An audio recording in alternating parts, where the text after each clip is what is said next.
दिनांक 24 जान्युआरीए बापुनगर विस्तार आवेला महाकाળી मंदिर बापुनगर खाते प्रकाशभाई गुर्जरना नेतृत्वमां गुजरात कैंसर सोसायटी द्वारा मेडिकल केम्प राखवामां आवी हती, जेमां हाडका अने सांधाने लागता रोगोनो दर्दीओ आ केम्पनो लाभ लीधा हता। आवो जोईए आगळनो रिपोर्ट बिपिनभाई परमार साथे। मारू नाम दीपाबेन गिरीशभाई सोनी है। आमा राजा चौक में मेडिकल केम्प राखेल है जीसीएस हॉस्पिटल थी अने हूँ दवा लेवा आई छू। मेरे पग में प्रॉब्लम है उसकी। मेरा नाम मुनियाबेन कलाल है। मैं आजाद चौक में रहती हूँ। यहाँ पे प्रकाश भाई गुजर साहब ने ये कैंप लगवाया है, बहुत अच्छा कैंप लगवाया है। यहाँ पे हमारे सबकी अच्छी सारवार हो रही है। जीसीएस वालों ने बहुत बहुत धन्यवाद है, बहुत अच्छा कार्यक्रम करा है और हमें ऐसे ऐसे कार्यक्रम करते रहना।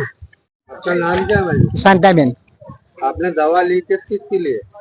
चिट्ठी ली, दवाई ली, पक्की दुखा इससे पहले भी दवा ली थी? दुखावानी तो दवाई पहले ली थी, इसके अलावा